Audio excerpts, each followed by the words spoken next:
So just to give you kind of a lay of the land, what we'll first be discussing is the three A pillars of any great recruiting strategy. I also want to commend you all for joining. I think you guys are really strategic in thinking ahead about what the path will look like, especially as you're looking for or to junior year internship recruiting. Thinking about what are the key milestones that needs to be hit between now and when those interviews approach. And then finally, we have some time at the end to have Q&A. I know we have some pre-populated questions, and we're happy to, give our expertise, given our experience in the consulting world. So without further ado, let's go ahead and start. Um, so I think in general, when people think about recruiting, right, they don't necessarily, they think about, well, I'm just going to submit my application and that's it, right?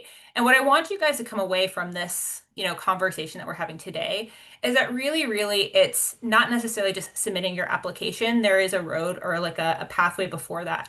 And so I want you to think about three words, if anything, if you take away anything, is access, ability, and acceleration. There's this myth that in order to apply, you need to have that ability to be able to do a consulting interview. And I want you to do away with that myth. Reality is that I want you to start off with access, trying to get connected with these firms. It'll give you that motivation to build ability, which will happen, simultaneously.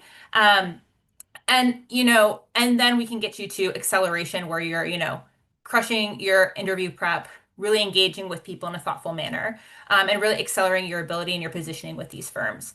Our Black Belt program and our Super Pro program, we work with you end to end to make sure that, from your day one, we're starting with not only how to get you ready for those interviews, but as well as thinking about, the conversations that you're going to have, who are the right people that you need to contact, what you should put in your interview or your email requesting for a coffee chat, what should you be discussing in your coffee chat. But really, I want you to think about, again, starting with access, which will be the focus of today's discussion, to really get you, on the upward trajectory towards acing those interviews. Now, I recognize that this is a very overwhelming process, but the good thing to know is that you guys are smart and you guys are strategic because you're on this call, right? I think candidates who initially come in are quite daunted, specifically those that are in their sophomore year, because let's be honest, right? You have little or no work experience. You guys are students, right? You are just beginning recruiting. So you don't necessarily have a sense of what that recruiting process entails. What are the norms? What are the things I should be doing? And so really, really what we want you to come away with is that today's the day where you start doing not only recruiting, but strategic and critical recruiting, right? Starting today is really important. You don't have to be an A+ candidate to start. Our recommendation, is to start with access. Why? Because I want you to know that you have, number one, the right set of firms that you want to apply to, and then two, have the right people that you should be connecting with. And we're going to discuss that later on with respect to a matrix that shows how you should be thinking about the firms. But really, what I want you to come away with, right, when you're thinking about recruiting, is coming out with a short list of firms that you want to actually start pursuing. And hopefully, by the access phase, by connecting with these firms, by getting to know more about them, you'll be able to have a short list that when the applications come out, you can be strategic in terms of where you're going to invest your time. I was a student back in the day. I remember there's a lot of competing interests that you have. And so when you think about access, I want you to think about it in terms of where really, really makes sense for me, and where are the places I want to spend my time in order to get that offer. So thinking about, recruiting, again, we say it starts with access. Access is twofold. So obviously, you have to identify the right firms and then the right people to get inside those firms. And you know that a lot of these applications, right? We all know that the firms are assessing you. But I want you to also kind of flip it on its head a bit and think about not only are they assessing you, we want to make sure that you are assessing them. Networking is not free reign for you to, say what you want or do what you want. What we want you to really think about when you're having these conversations, is this a firm where I feel like I would fit in? Does it do things or do projects or work that I'm interested in? Right? Getting a sense of what the culture of the firms are. I think that's really, really important. I think especially as you're connecting with people who work at these firms, a lot of people have this nomer that I need to ask questions or specific questions that they expect me to ask, or ask questions that make me sound smart. And I kind of want you to get rid of that mindset. realistically, what I want you to do is have a conversation where you're asking them thoughtful questions that, yes, discuss about their expertise about the firm, but show that you are actually really thinking critically about, does this place make sense for me?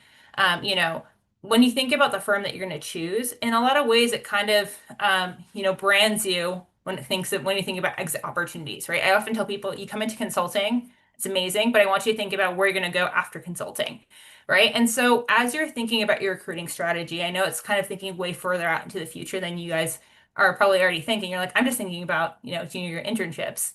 But I want you to think about, right, like where will be the place that starts off my career? Because where you start off can really have significant impact in terms of the exit opportunities you'll have or where you'll end up landing in 10 years, 5 years, or 10 years, 15 years, right, from now.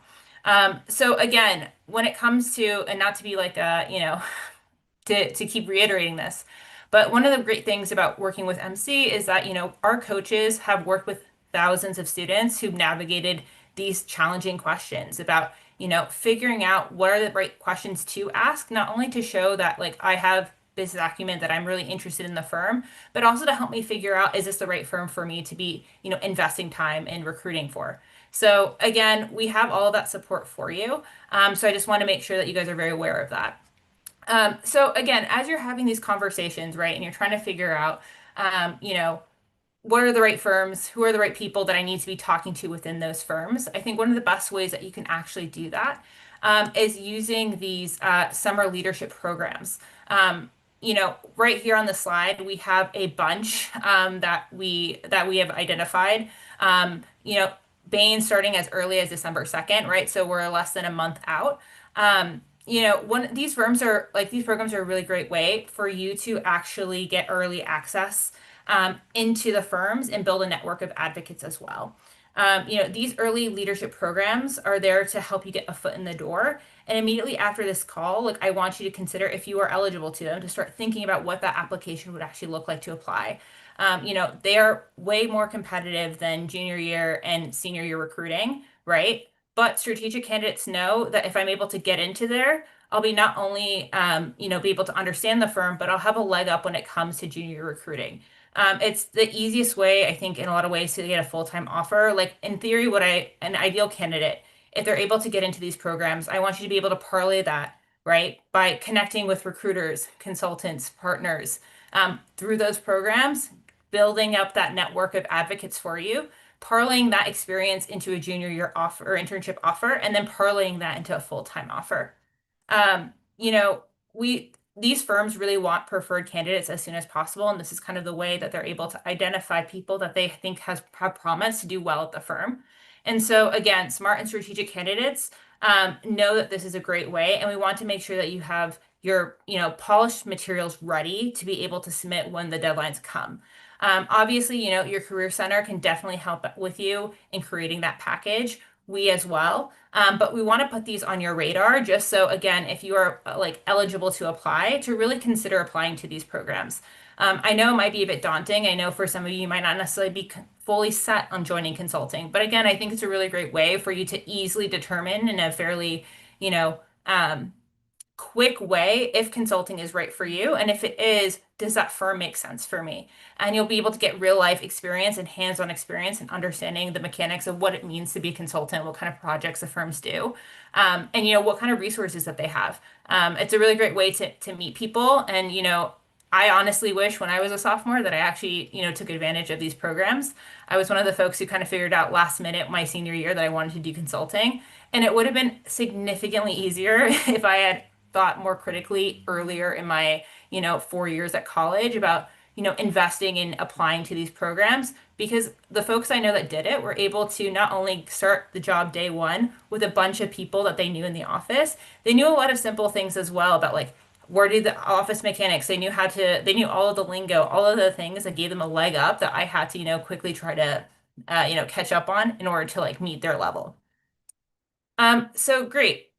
Now, when it comes to getting access, you build it with the 5 rules of networking. We have a bigger deep dive in this on our MC platform, which our super prep and black belts get access to, but I'll give you kind of a high level summary. In reality, what you need to do to get access is that you need to be talking to the right person at the right time, at the right firm, at the right location, for the right position. So, in terms of the right person, I think oftentimes people kind of go into recruiting with this strategy of spraying and praying, right? Reaching out to all of people that they can see that work at a firm, and hoping that somebody is going to respond, and answer their request for a coffee chat. And so, what I want you guys instead to think about is who are the right people that I should be communicating with, and how can I convey why it's worth for them to take time out of their busy schedules, to give you time to discuss about their experience and to give you more insight into the firm. I think a lot of people tend to think that recruiters and HR are the people that you really should be reaching out to. Realistically, when it comes to consulting firms, it's the professional consultants who are the ones that you need to be networking with. They are the ones that ultimately are making decisions about who's going to be in the next class. Now, when it comes to the right person, right? For sophomores, I'm thinking about folks on campus that you know who've already had an internship at the firms that you're looking at. I think those are the great first start of people you should be talking with, kind of getting a sense of their experience, how it went, but also about candidly, you can ask them about the application process, what they found was really helpful in their recruiting journey. And then beyond that, I would think about first and second year analysts that are at the firms that you're interested in.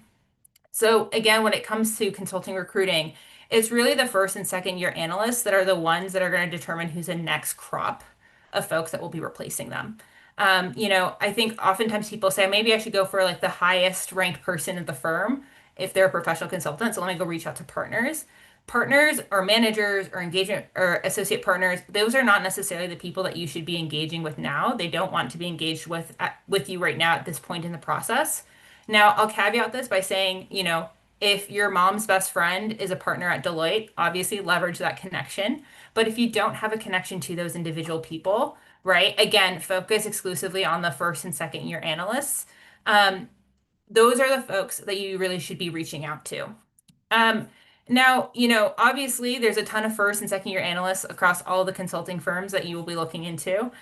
What I really want you to be considering is tailoring it down and thinking about what are the 5 to 6 cities that you would feel comfortable living in and where you also have work authorization to work at, right? Have those conversations with people, get a better sense of the office culture. Maybe particular offices do more types or certain types of sector work that you're more interested in relative to others, right? Really think about realistically, once you leave campus, where are the places that you like to live and can live? I think that's really important because not a lot of people think about like the right location, right? So ideally in doing that, I want you to be able to have those conversations with 5 to 6. So by the time it comes to the application process, when you're ready to submit, you'll be able to narrow it down to 3. If memory serves me correct, most applications that I filled out asked me to rank choice 3 locations within a firm that I would be comfortable applying to or want to go to. And so again, use the time that you have. You guys have the blessing of time to be able to have those conversations with folks. Identify, where are the places that I would want to live, have those conversations, and then figure out, okay, realistically from that 5 to 6, what are the 3 that I would like best? Now, in terms of firms, I will show you a matrix that kind of explains the different firms within the consulting landscape, and I think it'll be really helpful for you to kind of identify, where are the areas that you want to, or what are the firms that you would like to target. But again, what we mean by a right firm is that we want you all to really, really think critically in terms of where are the places that you genuinely would be excited to work at. Do they do the types of projects that you like? Do they work with the clients that you're interested in? We'll break that down. But again, when it comes to overall, about thinking about great access, think to yourself, right person, right time, right firm, right location, and right position. Right. So again, if I were a sophomore, I'd be reaching out to my juniors and seniors who have already worked at the firms I'm interested in. In terms of right time, I would say, right today is the best day to start, building and having those conversations. Right firm, again, we'll discuss that on a later slide about, what are the right firms for you in terms of what your interests are. And then again, think critically about where you'd like to live, do the 5 to 6 analysis and be able to tailor it down, hopefully by the time application comes around to right location. And then thinking about the right position. Again, all of the firms have varying different roles for entry level folks. So being able to understand what are the roles and responsibilities of individuals that just start at the firm can be really helpful in determining, where is the right place that I really should be investing my time. So again, just to reiterate, I don't want you guys to spray and pray. I want you guys to be strategic with the people that you're networking with. Again, using all of this can be immensely helpful in ensuring that you are engaging in the right conversations. But also, I think candidly, you know, if you're talking to the right people at the right time, you're able to have more meaningful conversations that not only give them something that they can, advocate for you about when application season comes around, but also that helps you to kind of figure out where realistically I want to be. Again, it's a really complicated and it seems like a very daunting process. We really want to try to demystify that for you. So again, try to be strategic about this because realistically, you could send a bunch of emails to a lot of people, have a lot of conversations, and not really come away with any understanding of where you should actually apply to when application season comes around. We ideally do not want you to be in that position. We want you to, when application season comes and when deadlines are approaching for you to, submit your application and for these internships, that you feel confident that you're applying to the right firms that align with your professional goals. So, in terms of identifying the right firms for you, so we have this matrix that kind of discusses the overall landscape when it comes to thinking about firms. So, starting at the upper left quadrant, right, we have firms that really work for like one industry, multiple practices. So, for example, LEK. So, they do a lot of different work, but their bread and butter, what they're known for is health sciences. So, they will do a lot of work with health sciences clients that might be technology related, human capital related, but generally around health sciences. Similarly, when you think about Google or Capital One, these internal strategy roles, you're focusing on, for Google, technology, right? And for Capital One, you're focusing on financial services, the bank itself. So in terms of, industry exposure, it's going to be a lot more limited because they are focused really, really on one. But you will be able to tackle and address and work on, different types of projects across different types of themes, right? How do we think about building up this team? How do we think about tech implementation? When it comes to, so LEK is a consulting firm, obviously. They work with a variety of folks in the health sciences space, right? So if you're thinking about life sciences or is that being a potential, end goal for you, LEK might make sense for you. But thinking about Google and Capital One, those internal consulting roles, if you're really interested in tech or in financial services, they're really also good, jumping off points for you to be able to work at different divisions within both companies, respectively. So again, if you're interested in a particular industry and you're like, this is my jam, I really want to focus on this, I would focus on, firms that kind of play in this one industry, multiple practice space. So going down to the one industry, one practice, right? We have two example firms. So one is Titan Partners. Again, not necessarily sure if folks are familiar with them, but they work in the education space. So they work with folks that are involved in education, whether that be universities, even, textbook manufacturers. If you're interested in, committing yourself to one specific industry and not necessarily worried about having exposure to human capital and tech and different types of like practices within the firm, Titan Partners might be great for you. Another example I can give, and I've worked there, is Bridgespan, right? So Bridgespan, it solely operates on social sector strategy consulting, right? So we don't do anything with respect to human capital, don't do anything with respect to tech implementation. It's more so working with, leading foundations, nonprofits on trying to deal with their strategic problems of like, for example, how do we scale free and free, like, a health literacy program for children from the state of Tennessee to all over every 50 state in the US, right? Or how do we think about, building an impact investment portfolio? Again, really focus narrowly on social sector, but also really focused on strategy. If you're interested in tech, it's not necessarily the place that I would, recommend for you to go. Moving rightward, right, to the lower right-hand quadrant, we have multiple industries, one practice. So these are firms like Carney, Accenture, Alvarez and Marshall. So what we mean here is that they work in, a variety of different industries. So one example, so Alvarez Marcel, they are, when you are dealing with bankruptcy and restructuring, they are the ones that you call. So you'll be working, exclusively on work related to that.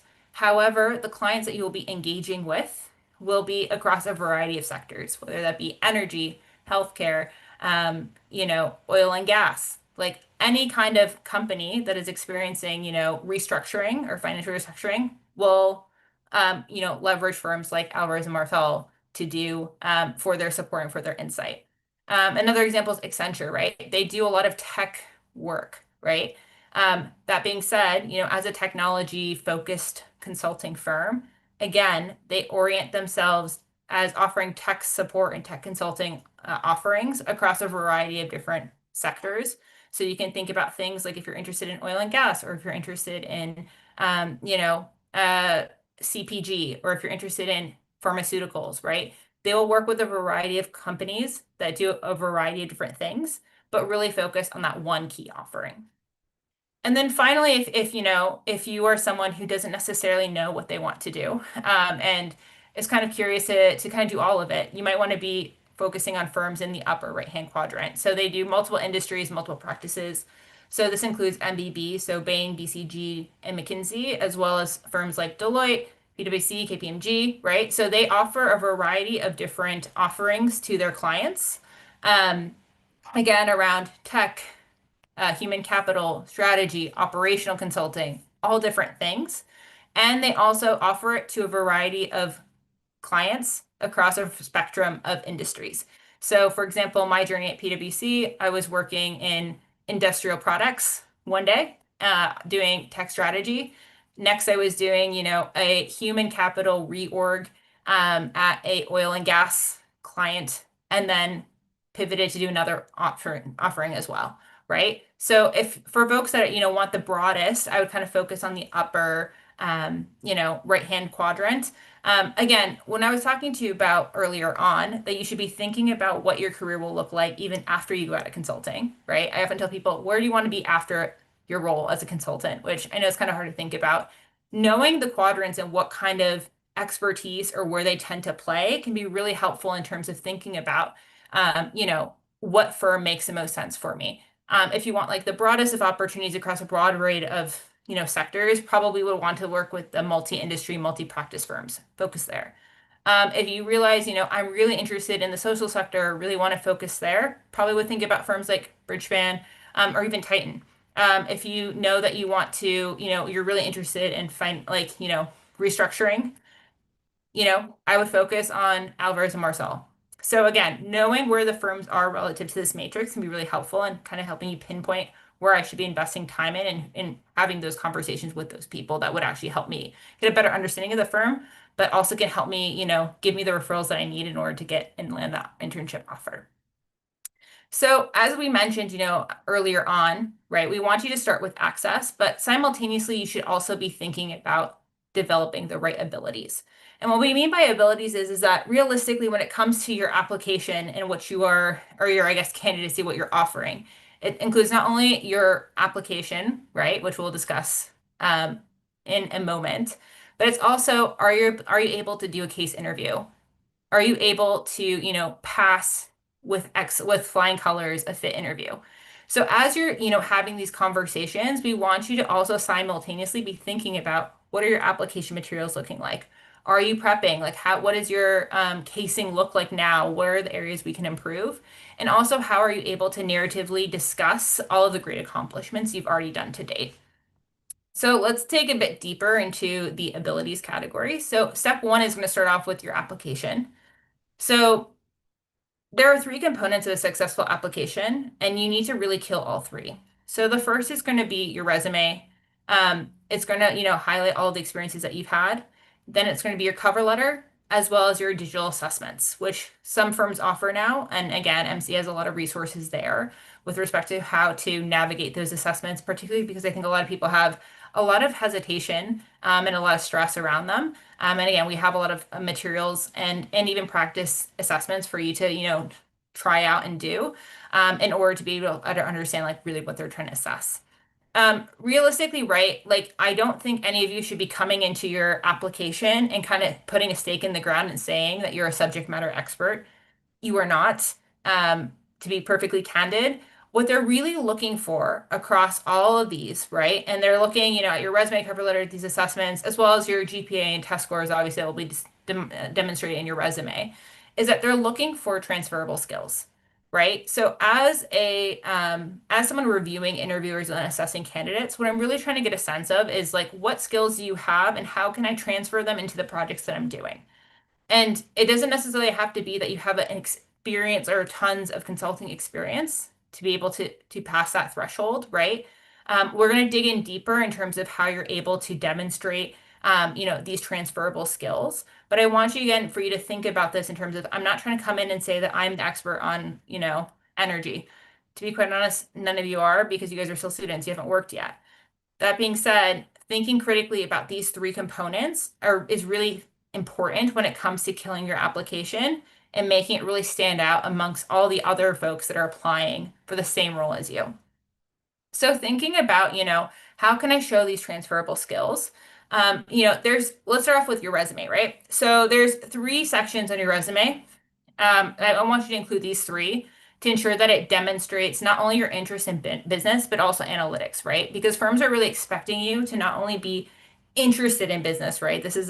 You are serving or working with other businesses. So you need to have that, innate interest and curiosity about leading and emerging business problems, but also that you're able to look at it from an analytical perspective, because as an entry level analyst or associate, you will be really doing the, analytical underpinning that's going to really be what the overall recommendation is going to be built upon.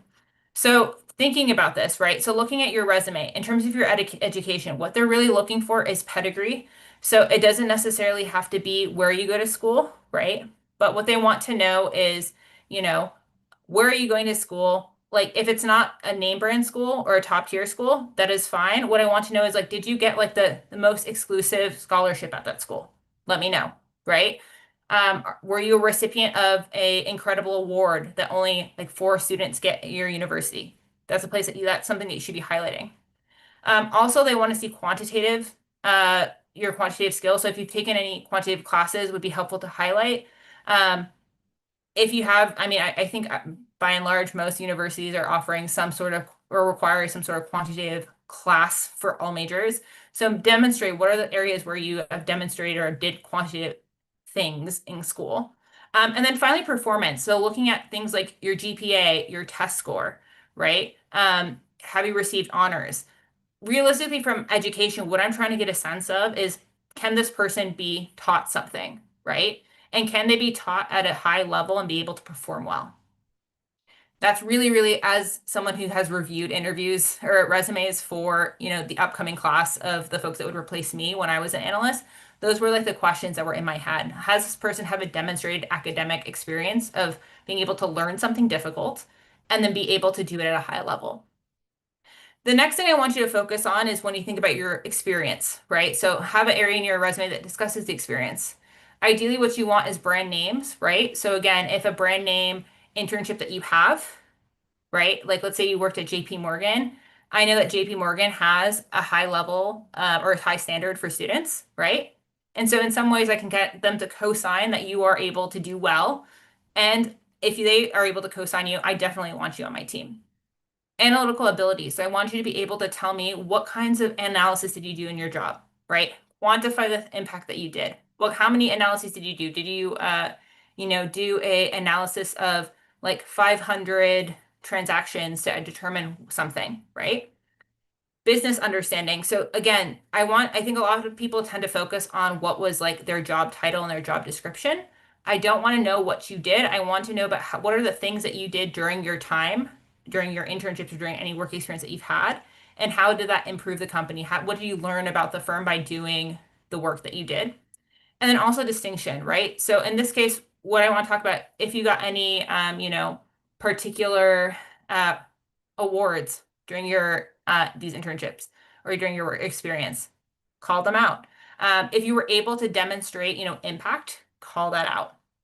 And then finally, when you think about your resume, I want you to discuss the leadership positions that you had. So I want to know, like, what were the people that you had to engage with? Did you have to deal with any budgets?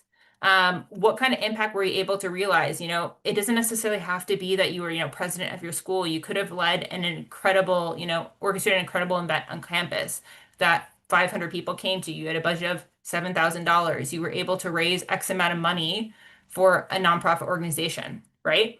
And then I also want to know, about the professional experience that you've had. And here, definitely on campus, there's a lot of opportunities for you to get professional hands-on experience, right? There's consulting clubs at a lot of universities.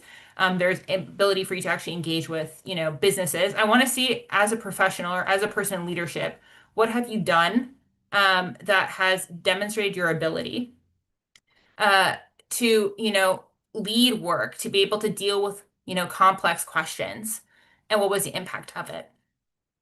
So, in terms of I know some of you on the call might say, I don't have business or analytic experience on my resume. What should I be doing? Realistically, there's more than one way in order to fill this out and be able to discuss, what are the ways that I've been able to demonstrate business acumen and be able to do something in a quantifiable manner. So obviously, one is to get a job, right? Bonus points if you can get a brand name. Obviously, there's internships, obviously for the summer, but think about spring and winter internships that you might have access to. Second thing that you can think about is starting a business, right? Build the landing page, make a one sale, keep it going. You're understanding how businesses operate from the ground up as a founder. So, leverage that experience. I've actually had a lot of interviews where I've had people talk about how they built a business and how they thought about things like scaling from, a team of two to, a team of 10, right? Those are challenges that we work with our clients, especially as they're trying to grow rapidly. You can also offer a free project. So you can create a consulting project for a business or nonprofit. Again, a lot of consulting clubs on campus offer that opportunity. If you are not part of those clubs or those opportunities don't exist, that you're more than empowered, and I think you should take the initiative to kind of do this on your own. There's tons of area or nonprofits within your neighborhood or within your environment that would love, free resources to help them deal with interesting problems that they're dealing with. Reach out, try to, offer that free project and discuss what you learned from it and what quantifiable impact you were able to realize. And then finally, you can also join Super Prep. So, those that are in Super Prep, and I think Katie mentioned this, they are get to partake in our strategy sprint, which is a 1 week intensive where you're working with a real client and doing kind of a consulting project from start to finish. And you're able to discuss the impact that you were able to achieve. And it's a great thing to add to your resume. Um, Step two is really around the case interview. So obviously, what is case? I know some of the folks online might not necessarily know what a case interview is. Effectively, your case interview is going to be you solving a real world problem, often one that the firm has worked on in the past and took 6 months to solve, but you're going to do it in 20 to 45 minutes. And so what you're not going to be assessed on is how right your answer is, which is going to be a fundamental shift from how you guys are currently being assessed in school, right? You need the right answer. Here it's less so about what the answer is that you arrive at. You're more so going to be assessed about your ability to structure, problem solve, analyze data and communicate those as well as your thought process in a clear and client-ready manner. So in terms of, getting prepared for a case, this is a great time for you to start, one, getting familiar with what is a case interview. But two, to actually start doing it, doing case interviews with, folks on campus, I'm sure everyone's career center has resources as well. We also at MC offer a free case prep plan that we'll send with our new and improved version just for joining today. But it'll be a step-by-step plan that is flexible to your timeline and discusses, theory, practice, as well as feedback. And then finally, when it comes to step three, right? I want you to focus, right? So you worked on your application, you're working on casing. I want you also to work on your fit interview. And why do I say that? It's because it's 50% of your final score. So if you neglect it, you're really doing a disservice to yourself. What I want you to be able to do is think about, the 2 to 3, examples of stories of impact, right? So let me just backtrack a bit. In terms of things that you might see in your fit interview, the first are going to be direct questions, right? So this is going to be, experiences from your resume, why you're interested in this firm. Do you have any return offers? The next level of questions that you might experience are story questions. So these are going to be questions about, tell me about a time where you had to work in a team. It'll really be focusing on looking at specific attributes, like how do you work with teams? What is your ability to lead? How do you manage people? But also even thinking about ethics and integrity. Simple questions you can think about is tell me about a time you failed. Tell me about a time when you had to influence a decision when you were not in a position of influence. And then finally, you might get some tricky questions. And so these are curveball questions that you might get. They could be about general business and current events. They could be about where you see yourself in 5 years. They could also be about like your strengths and weaknesses. And so what we really want you to do is be able to have a response and have a sense of what is going to be my answer for any of these types of questions. And again, at MC, if you work with a coach like myself, we are very well versed in being able to ask these questions, but also be able to tell you what it's like from the interviewer's seat of how they actually land and work with you to make sure that they land perfectly 100% of the time. So, in terms of, thinking about your recruiting journey, okay, the most important thing is that when you have access and ability, the proper timing, that's when really you get to the acceleration, right? I want you to come away with, once you're building access, to know what to do. Um, of knowing what firms that you want to go to, where are the cities you want to play in or be in, what are the industries that excite you, because knowing that was going to drive or be that driving force for initial and motivation. Obviously the firm deadlines are going to drive those opportunities. As firms, these programs open up, folks are going to be more alert that they will be reached out to by prospective candidates to be able to have those coffee chats. And then also leverage, community support to drive endurance. Obviously, you're applying for yourself, but, working with a cadre of students who are equally motivated and are interested in consulting, and are really motivated towards getting that offer can really help you to push forward. It's a long and difficult process. You can do it alone, but it's really easy to give up. And that's why, working with folks like us at MC, we can really be that like cheering squad for you to not only hold you accountable to make sure you're doing the things that you need to do, but to be able to answer those tricky questions that you have when you're experiencing doubt or you're unsure how to proceed. Now, with that, I'm going to push it over to Katie to discuss some milestones from now until when offers or when applications open. Thanks, Cabrea. Great information so far. So I hope everyone is taking notes or screenshots, whatever you need. So some of the questions coming through in the chat, one I wanted to highlight, which was a great question, is it too early to start networking? When should I get started? It's definitely not too early, and I think Cabrea mentioned this early on. And it's not too early to get started. It can be overwhelming. You're, not even really halfway through your undergraduate program, and we're already asking you to figure out your career. But it's good to get ahead because then when it comes time for interviews, you're going to feel more ready and more focused. And so starting today, I know we just got us like a fire hose of information on the types of firms to consider. Start thinking about those firms. Over the holidays, it's a great time to just do some deep research, think about the firms that you think would be a good fit for you, and start thinking about how you can reach out. And then come the spring at the latest, get to reaching out to those folks who you think would be great contacts, whether that's through the upperclassmen or folks that you knew that just started at firms that you're interested in, and just start reaching out. It feels awkward at first. Remember, you're interviewing them as well to see if it's a place you want to work. By April, hopefully you'll have had some additional experiences that will allow you to showcase those transferable skills. So whether that's through your own resources or through us, we have an editing service. Ex-consultants edit your resume and cover letter. Get that polished because applications are on the way. And this is also going to help you move into your fit prep because your fit prep is about telling your stories. Where do your stories come from? They come from your resume and cover letter. These are the stories that you're going to tell when you're networking more deeply and then when you're also interviewing.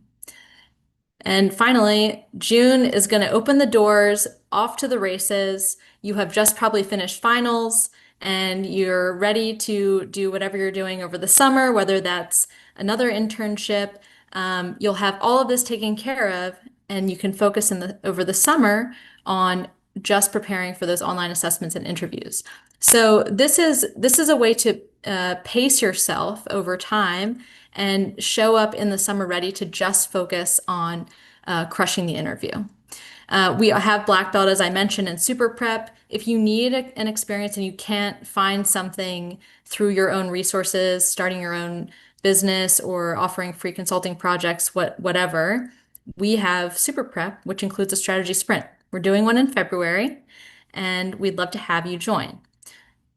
Moving on to just kind of summarizing what this has to offer, it really ties to what Cabrera was talking about. We're going to help you in every step of the process. Access. Who do I need to talk to? What locations? What firms? And what's the timing? And we'll help you craft that networking plan and develop some of those skills of what to say, what questions to ask. And abilities, we have resources. We are a one-stop shop. Drills, full case library, over 600 cases, and also working with our fantastic expert coaches like Cabrera. Finally, that acceleration, you get a personalized plan. You get to talk to me for 30 minutes and we craft something just for you. And it's a community of other people that are going through the exact same process. So this is not just to sell you on Black Belt and Super Prep, it's to tell you that you need to get through all of these wickets to really get to that offer. And I will hand it back over to Cabrera. Great. Thank you guys. So I think we are at the end of the presentation. We do have some pre-submitted questions. Japheth, I will punt it over to you, but we have them listed here for you to, I guess, moderate. Love it. Amazing. Well, thanks so much, Cabrera. Yeah, that was like Katie said, a fire hose of information. So, folks on the call, hope you got notes. Hope you like started building like an action plan based on what Cabrera is sharing. And if you take away nothing else from today, it's that I hope you will start today.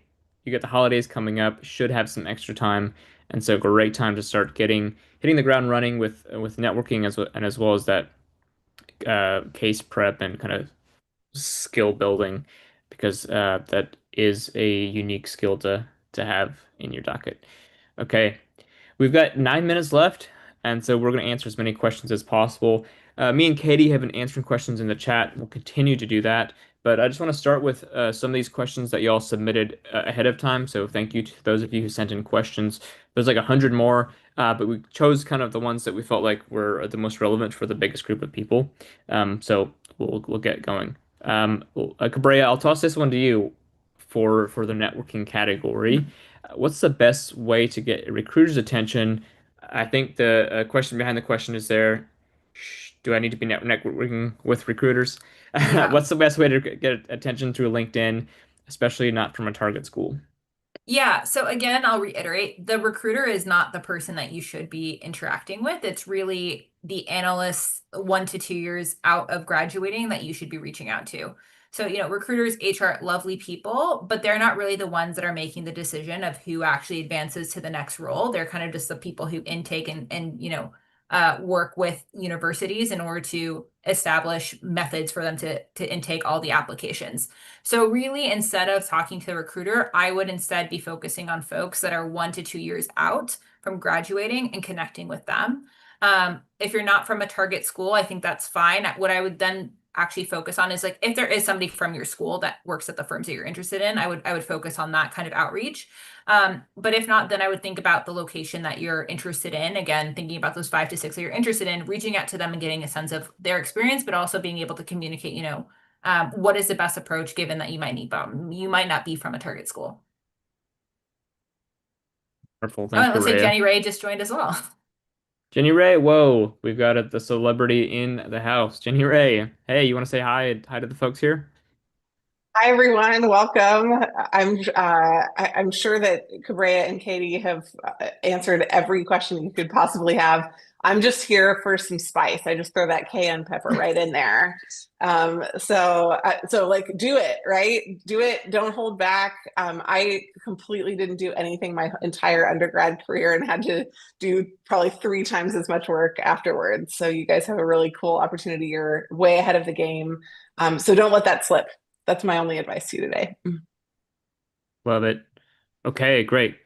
Well, Jenny, we'll find some of the hardest questions to ask you Rude, but as some awesome. spice. Um, okay, great. Let's move on here. There was some questions in the chat that I thought was helpful for the broader group to know. Here's one. If you have an internship for next summer, should I list that on my resume? And how should I do so? Jenny Ray, you want to take that? Oh yeah, for sure. 100% list it. The fact that you're hireable is great. It will be a core part of the stories that you're going to tell when you're actually interviewing. So it would be great to put that on there. And the process by which you got that will be a hallmark of whether you're likely to be successful in this process too. I'm a big own your story fan. I don't think there's one right story. I just think it's really important that you own whatever your story is and your internships and your work experience when you guys have basically nothing, in terms of knowledge or business acumen are going to be really valuable. So absolutely include it on there. Boom. Love it. How many people from each firm should I network with? I answered this question in the chat earlier, just told people about the 2-2-2 rule for networking, which is 2 people for every one of your target offices. So if you have 10 target firms, 3 offices, that's 60 networking conversations. And so use that as a general kind of guide for that. But Jenny Ray or Cabrera, do you have anything to add onto that? I would echo that because I have had experience where we've had one person just reach out to every single person in our office, and we all know, and it's not necessarily viewed positively. So just know that if you decide to reach out to everyone, particularly for smaller firms like Bridgespan, we all know, and it's a bit uncomfortable, and also it doesn't necessarily show much. It kind of doesn't it's almost to your detriment if you do so because it doesn't seem like you're really interested in, talking to me. It's more so you're in it for a numbers game. And so again, thinking about the fact that I'm evaluating you as well as you're evaluating me, it doesn't necessarily start you off on the right foot. One of the things that Boom. Katie does in Black Belt is tell you not to do that and actually tell you what to do instead, which is not the same answer for everybody because all of you are going to have different backgrounds and different location and also focus area preferences. So to Cabrea's point, like part of your benefit of starting now, part of why we're holding this right now, not in, May, which is when you really should have done all of this already, is that you can actually invest in a very human process that is one part discovery and one part networking. So it's not just like trying to cram your foot in the door. It's also really trying to build authentic relationships with people. Those all relationships can happen in 15 minutes, by the way. I'm not talking about like your besties and you text each other recipes on the weekend, but it is really, really good for you to have the time to get to know what people value. And there is like volume does not replace the depth of those kinds of conversations, and those kind of human conversations take time to build. Love it. Okay, moving on to kind of profile and resume questions. What's the best summer experience to get for a sophomore internship? And as kind of a tag-on question to that is one we received in the chat is does my next summer internship need to be in consulting or can it be in another industry or field? Jenny Ray, I'll toss that to you first. Yeah, number one, it has to be something you want to do. Because if you come in and you tell me I did the right thing, I don't give a rip. But if you tell me like I did this really funky, interesting project in, AI software that was in Brazil, I'd be like, amazing, tell me all about it, right? So because your engagement is something that you have to manage at the junior levels. Like I'm not going to like whip a stick behind you telling you what to do. So you have to come fully engaged. So that's the number one criteria. Is it has to be something that you're stoked to do. The number two criteria is that it should be something where you're learning about an actual organization, ideally a business organization, and you're learning how they make money and what they spend it on. So fundamentals of business acumen are really, really vital. Third would be that you're learning some kind of business skill. So some kind of analytical skill, some kind of storytelling skill. So you're doing sales meetings, you're building analytical dashboards, you're identifying a strategy for an organization. And fourth, and kind of the holy grail, but not ever where I would start, is brand names. Right? Because if you're able to get a brand name, then I understand intrinsically the caliber of what that is. But that brand name could be consulting, it could be Coca-Cola, it could be a government agency in New York City, like it could be a lot of different things. So those are the elements that I would look for in a summer internship. Yeah, I Uh, would echo. I think Jenny and Ray nailed on the head. let's go to a spicy one. So, Gabrielle, I'll start with you. What's the biggest mistake that you see sophomores make during this process? Yeah. So I think the biggest mistake I often see is people just reaching out with no intention or strategy and just reaching out and asking me questions that they could have looked up on their own. Um, to be quite honest, right? So when I offer time, just to give you guys insight, like as a consultant, you really have no time to yourself, let alone to make a 15-minute coffee chat. And so when people come in and it's very clear that they don't have any intention or any targeted you know, set of things that they want to discuss. In a lot of ways, it kind of is off-putting because it's like you wasted 15 minutes of my time that I could be doing, working on my client deliverables. So what I would say is that I think folks kind of just walk in and just assume it's going to be a conversation and that I'm going to lead it. And, if I give you the time, I'm expecting you to have, an agenda of things that you want to ask and ask like thoughtful questions. I don't think you should be asking questions to make you sound smart or questions that you expect me to ask. Like genuinely take advantage of the time that we have to better understand not only the firm but also even just what the day-to-day is of an analyst at the firm, right? That would I think be the biggest mistake that I see is that people just ask me, general questions that again they could have just Googled or looked on LinkedIn if they really want to know about me or about our firm. Instead of more targeted questions that really make me show or really make me believe that you're interested in our firm and that you would be like a great addition. Love it. Thanks, Cabrea. Jenny Ray, I'll go to you to answer this one, then we'll close it. But Cabrea, if you don't mind going to slide number 2 that talks about black belt and super prep, that'd be awesome. Oh, sure. I will go to slide number 2. 1 second. Jenny Ray, biggest mistake. That you could make right now? Yeah. Waiting. Honestly, if y'all don't find cases fun, you're not going to find them more fun when you're under pressure. So don't wait. Get started with them. That doesn't mean that you need to do 600 cases because you have time. It just means that you can actually extract a lot of juice out of every case lemon when you start early and you can reflect on them and then start to tie dots together. Because you're going to do a case today about an oil company, and then in the Wall Street Journal in 6 weeks you're going to get an email and it's going to talk about this oil company, and then you're going to get another email that talks about like a lobbying effort in DC. And like the more you're able to tie those dots together, the more you're able to demonstrate savvy, which really is like why what you gets you hired for a junior internship. Because I trust that most of you are smart. I want to say all, but most is really the reality. I trust that most of you are going to be capable of doing the job. I'm looking for the people who are advanced enough, savvy enough for me to put in front of a client on day one. And so I think that the waiting is the biggest mistake. Like part 2 of that is just not doing cases out loud, which was my fatal flaw and why I was told that I was the worst case performance that the person that I cased with at McKinsey had ever seen. Thankfully before my interviews, but still like, if you don't do them out loud, you think you're pretty good at casing, you'll definitely be terrible.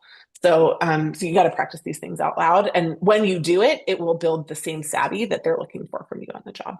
Yeah, I totally tell folks it's like I call it the Mariah Carey shower effect, which is when I sing in the shower, I sound like Mariah Carey. And when I'm out of the shower, I sound awful. So again, please do casing out loud. Uh, That's genius. Correct. I love that. I love that. Get out of the shower, I guess is the key message here. yeah. Oh man. Well, hey, we've enjoyed hanging out with y'all, and we want you to join Black Belt. And so you've got 1 day left to join that. There's 5 seats left, at least at the start of this call. Closes tomorrow. You get a whole bunch of goodies, including access to a McKinsey Solve practice test. This is the first time we've ever like made this available. It's only for this cohort, and so like you have 36 hours or so to kind of get access to that McKinsey Solve practice test. So this is first and last time, most likely, that it's going to be available. So scan the QR code to join. Send us an email if there's anything we can do for you, or we'll hop on a call, or Katie will hop on a call with you to help you get on your way, figure out which program is right for you, and all that. January, do you have any final words of wisdom or admonishment for the folks here before we say goodbye? I don't know. I mean, y'all can DIY this. I just really want to make sure you know that. Like, Black Belt is for those of you who don't want to DIY it, who don't want to risk DIYing it, or who really like do but well with a structured support. We have a ton of other access that is there for you. But if you want to kind of build that latent business acumen along the way, I would definitely recommend our podcast, our Strategy Simplified and Market Outsiders podcasts are a really good way to stick around and do that. And then the last thing is just like, please reach out. Katie, Cabrera, myself, we're all really happy to point you in the right direction. And so please, ask us, and we're cheering y'all on. We hope that you have fun with whatever you do. We're excited for what you're going to build in your future, and we're grateful you spent the time with us today.